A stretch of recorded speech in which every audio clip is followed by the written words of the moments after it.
Welcome. I'm glad you clicked on this video, but before we get into today's topic, I've gotta ask, are you okay? Like, genuinely. Think about it for 1 second.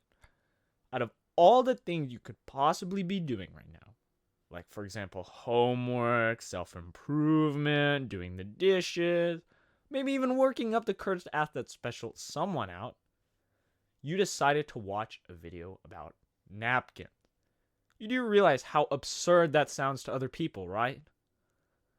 Oh well, it's not really my place to judge, and maybe you've been dreaming about napkins your whole life. Maybe napkins are that one true passion you want to pursue in your life.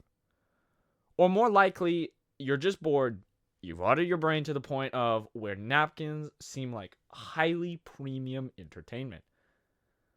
Regardless of what your reason is to be here, here we are.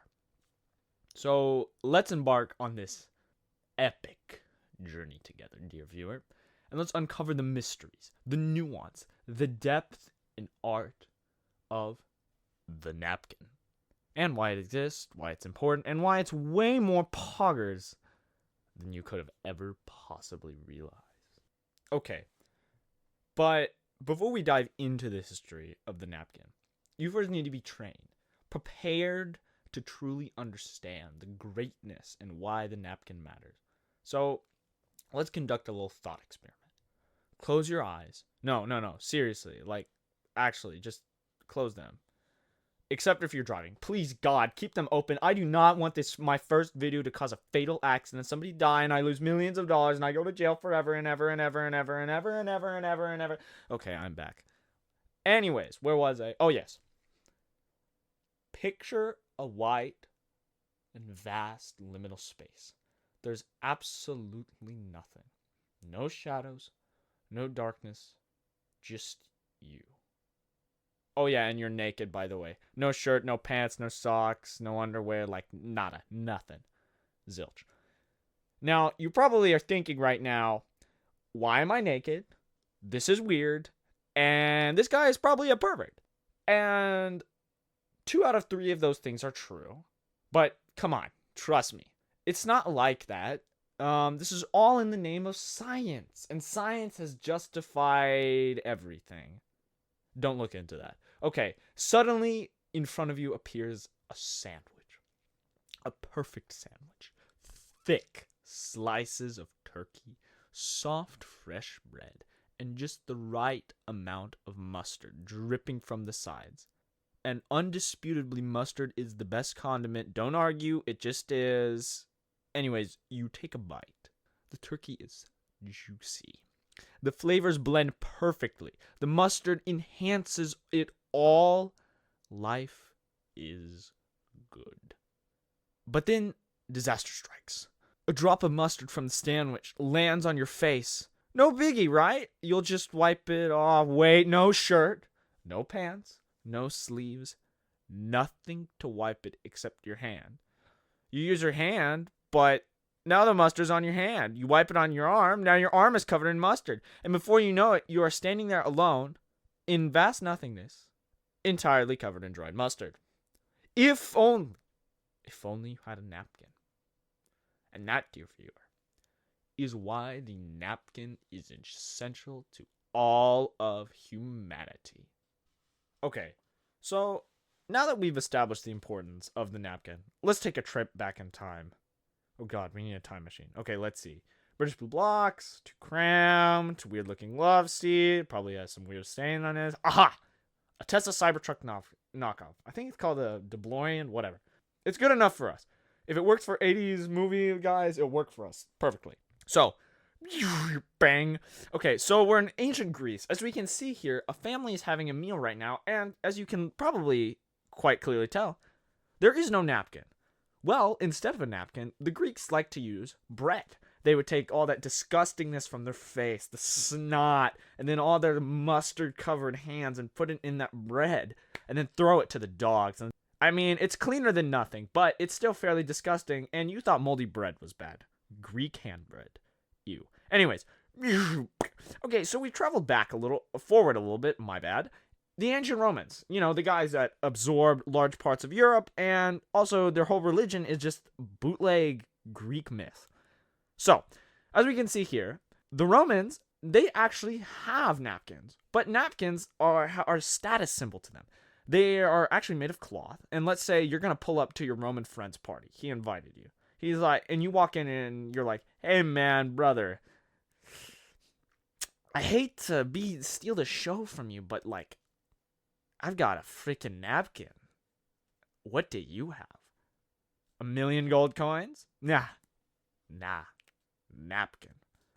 Anyways, despite that absolute power move, napkins, it was still a napkin to the Romans, even though it was friggin' awesome. You still wiped your face with it. So let's travel forward a little bit to medieval Europe. Bing. Okay, so we're here now on medieval Europe. God, I don't know why British people love these guys so much. Anyway, so we can see here, no napkins again, and they're wiping their hands on a tablecloth. This is awful. You'd think they would wonder why they got the Black Plague. You're wiping your hands on a tablecloth and not changing the tablecloth. The problem is fairly obvious. Okay, let's travel forward. I'm sorry, I'm about to vomit. Bing. Okay, so we are now in the late 1500s. That napkins are, as you can see, they're standard at royal tables. And in fact, you're considered barbarian if you don't use your napkin. Thank God. Now, let's go back to present day because we need to continue this show. Bing. Okay, so we're back, and what has happened since the napkin since the 1500s? Well, we've gotten new variations other than just cloth. We've got paper napkins, decorative napkins that look like weird birds, and best of all, scented napkins. And they could make one that smells like mustard. Yes. Anyways, the glow up has been actually real and friggin' awesome. So, but yet, despite this glorious evolution, it seems to me that we've been taking these glorious squares of face-wiping awesomeness for granted. Shame on us. So if you're probably after that last comment, you're probably thinking, shame on me for taking napkins for granted. They're pieces of square cloth of awesomeness that you said earlier, but still, they're just napkins. However, napkins freaking save lives. And if I need to give you examples of this, here we go. So, let's see. Okay, let's say you hit up a fast food drive-thru. You're hungry. You haven't eaten all day, and you get your food out the drive-thru window. You tear up in the bag, and you start just scarfing all down. All the more burgers on your face than anything, but it feels good. And then, boom! Sauce explosion. Ketchup, mayo, and of course mustard. Without napkins. Everywhere. You're out of options. It's game over. So now your car's upholstery is permanently stained with glorious mustard, and your steering wheel feels like it's coated in regret, even though it probably was. I know you're disgusting. People are a little bit disgusting. Anyways, let's see. Another example, if you don't believe me, you're like, oh, my car is perfect. I have the latest Bentley. Well, you idiotic British person, picture this. Fancy dinner with that special someone you should have asked out instead of watching this dumb video. You know, the kind where they fold the napkins into the weird birds. So the waiter places the napkin on your lap for you, and let's say you never touch this napkin and never use it. You don't think those millionaires won't notice? Oh, believe me, they will. And they will judge you harshly, and you will never get a job anywhere else. So napkins aren't just about cleanliness. They're about social survival and getting places in the world. And these aren't even the worst case scenarios. The unexpected sneeze on a date. Do you have a napkin? Crisis averted. If you don't, well, your reputation is never recovering and you are never going on a second date with that girl. Anyways, napkins, they protect your dignity in ways you will never, ever have realized. If I haven't already convinced you of how awesome napkins are, well, let me sweeten the deal for you. The world's largest napkin was 20 feet long. Brother, you could make yourself into a Chipotle order. My dreams can finally come true. I can become the burrito. I don't have to buy it anymore. And let's see, what else can the napkin do? Napkin folding is an actual art form. Oh, that's freaking cool. Let's see.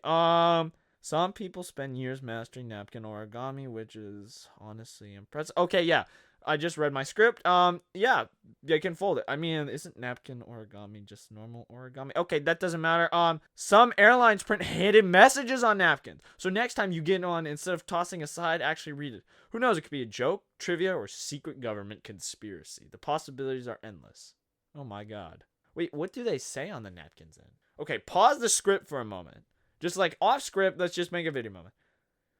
Couldn't that mean they could be sending messages to passengers? Or like an FBI agent could be on your plane and they just read their napkin or something and they're like, oh my gosh, there's an evil man on this plane and I'm gonna stop him.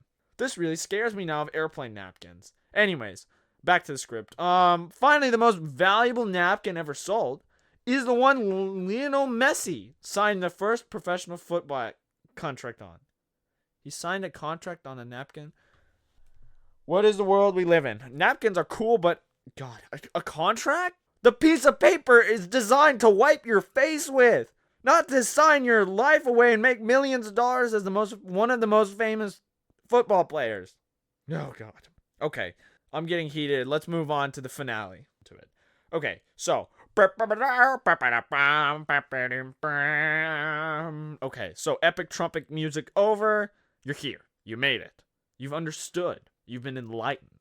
Why napkins are absolutely fantastic and make the world a better place. They have history, purpose, and they prevent mustard-related disasters.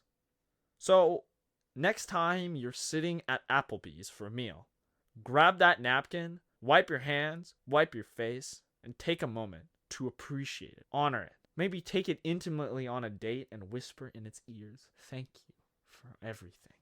And I mean, what would life be without napkins? Yeah, it would be a mess. Literally. Yeah, dad pun? Come on. No, everybody likes a good dad joke. You can't deny it. Dad jokes are awesome. Anyways, I gotta thank you for watching. If this video was crap, I don't care. It was fun to make. So, God, I don't know what's a good outro saying. Use napkins wisely, Peter. Spider-Man reference. All right, see you tomorrow, maybe. I don't know. Goodbye.